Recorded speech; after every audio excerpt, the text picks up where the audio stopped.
I did it. I reached 10K on TikTok.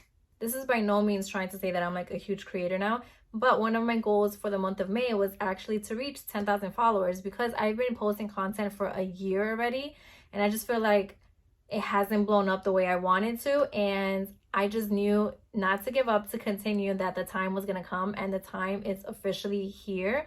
Not only did I reach 10K 2 days ago, but today is actually the last day of May. So I just checked my follower count and it is now at 15,000. So it took me a whole year to get to 10,000 followers, but it took me 2 days to gain 5,000 new ones.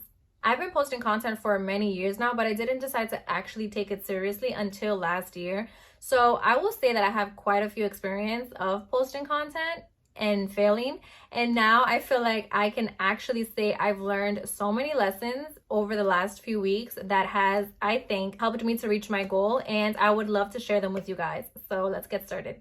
The first lesson that I've definitely learned is that quality is 10 times more important than quantity. And I mean this in two different aspects. One, in your follower count, and two, in your actual content that you're posting. So for those of you who don't know, when you reach out to a brand and you want to work with them, or when a brand reaches out to you and they want to work with you, something that they're looking at is not only the engagement that's on your content, but also your analytics and your demographics. For example, if you have 100,000 followers, let's say, and you only get about 100 likes per post, then the company is going to realize that A, you're not getting a lot of engagement on your post, and they're not going to be getting a lot of ROI from collaborating with you.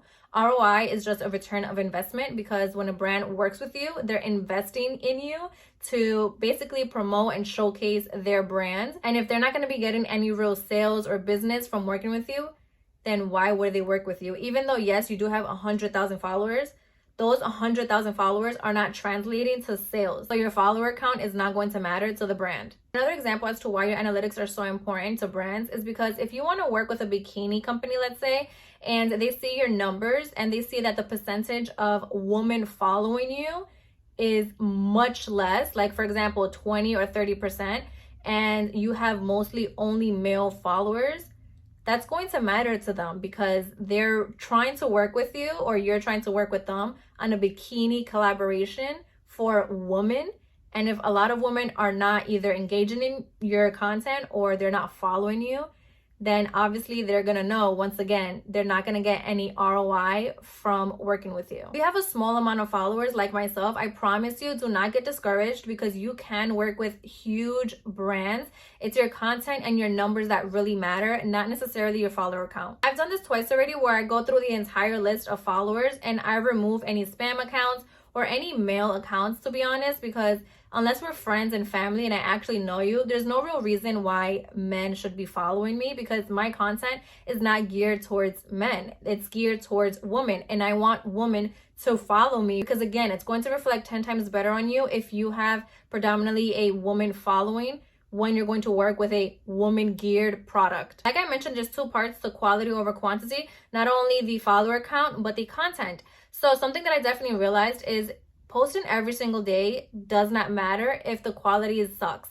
Like, there's so many times where I posted something just to post, to stay consistent, but honestly, it didn't really matter because the post wasn't really a reflection of my brand and what I want to be known for, and B, it wasn't good quality content. So literally it was just a waste of space on my page. You definitely do not need to post every single day in order to gain a following, but what you do need to do is you need to realize who you're trying to talk to, because that's going to help you focus on what type of content you're going to be making for them. So this goes into my second lesson, which is being consistent. And I know you've probably heard this 10,000 times, be consistent, be consistent.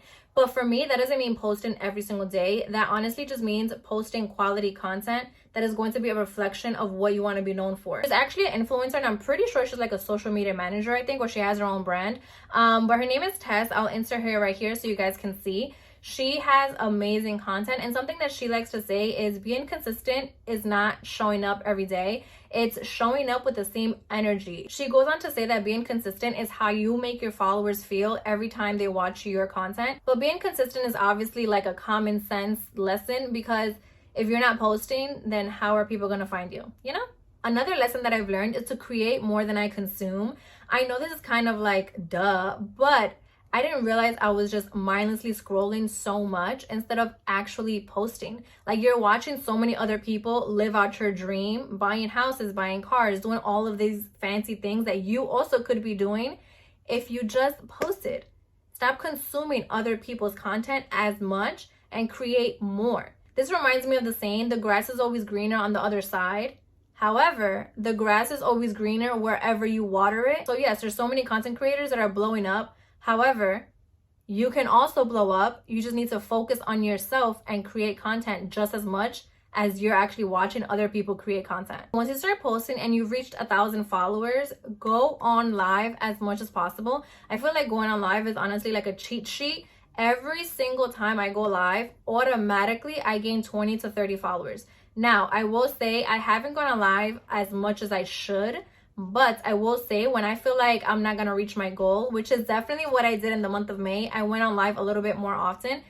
You can just see a difference in your follower count because you're showing your personality. People are more prone to follow you if they actually see the type of person that you are on live. Going on live is a really easy way to engage with your followers and gain their trust and build a community, which goes into my next point. In order for you to create a successful brand, your community or your target audience, whatever you'd like to call it, they need to trust you. Because if one day you decide to sell a product, or if a brand is working with you and you need to promote a product, then you need to know that your followers are going to be trusting your opinion. So with that being said, do not work with just any brand. Just because obviously it's very exciting when a brand reaches out to you, but is this brand or is this product really going to be a reflection of your brand? And do you want to be known for promoting this product, especially if the product does not align with your values? If you actually genuinely do not like it, your followers are going to know. The one thing that every huge content creator has in common is that they have a community that trusts them. And that's exactly why they're able to build their brands as far as they have been, because brands see that every single time they post about something, their community trusts their opinion, so they go out and buy this product. How many times have you seen a product sell out as soon as a really big influencer talks about it? Okay, what else? Oh, also for your content, I wanted to say that your content is going to attract a certain audience. So I think I was going into this a little bit with the analytics and the demographics, that it's important to have, a certain percentage of male versus like woman followers and things like that.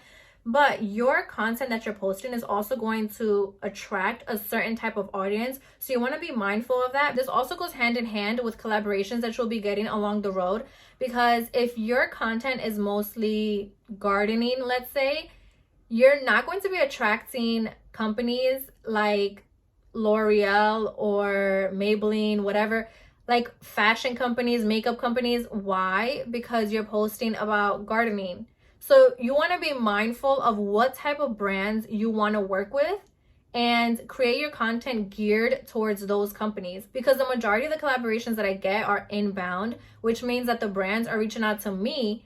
And how did they find me? Through my social media account, and my content that I'm already posting resonates with what their brand represents, and that's why they reach out to me. So you definitely want to be mindful with the content that you're posting. I hope this video is not turning out to be too long. I really just wanted to share with you guys every lesson that I've learned, and I still have a few more things. So the next thing that I want to talk about is strangers will support you before your friends and family. So when you start posting or when you want to start taking content creation seriously, do not get discouraged if your friends and your family members are not reposting your content, liking, commenting, or anything like that. I wanted to throw this in there because I know how discouraging it is when the people closest to you aren't supporting you, and yet somebody that you've never even met has become your internet bestie because they support you in everything that you post.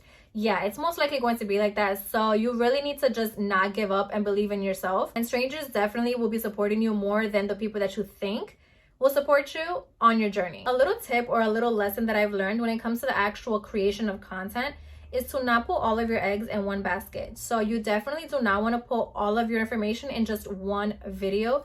You want people to come back for more. So you want to give really good information and then at the end say, let me know if you want a part 2, or I can definitely do a part 2 for you. Leave them with a little call to action. You want to leave your video with a cliffhanger because you want people to come back for more. So you want to make sure that that first part is extremely valuable, but not too much, because you want them to come back for more value. And the last thing I wanted to mention is how far you get fully depends on you. How badly do you really want it?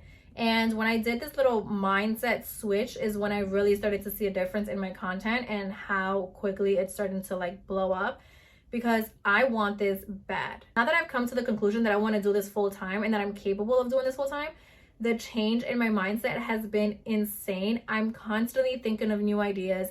My entire drive is just so different compared to a few months ago when I thought that this was just going to be a little hobby. No, I want this really bad and I know I can do it. So my consistency is definitely going to reflect on my mindset. I hope I'm not missing anything that I wanted to mention, but I will say that there are two creators. One I mentioned before, Tess, and another creator is called Alyssa. I feel like those are the two most authentic creators. No, I'm lying actually. There's another one that I follow. Her name starts with a J. I want to say Julie, but I'm not exactly sure. I'll put all three of them right here. These three content creators are definitely the ones that you should be watching for any content creation tips. They're social media managers. They've been doing this for a long time. I find all three of these creators to be extremely authentic, and I've definitely taken a few tips from all three of them to really help me with my own content. So I definitely suggest doing the same if you really want to take this seriously. I think that's everything I needed to say. I'm still on like cloud 9 these past few days. I'm just extremely grateful and I cannot thank you guys enough. This is only the beginning. I love you.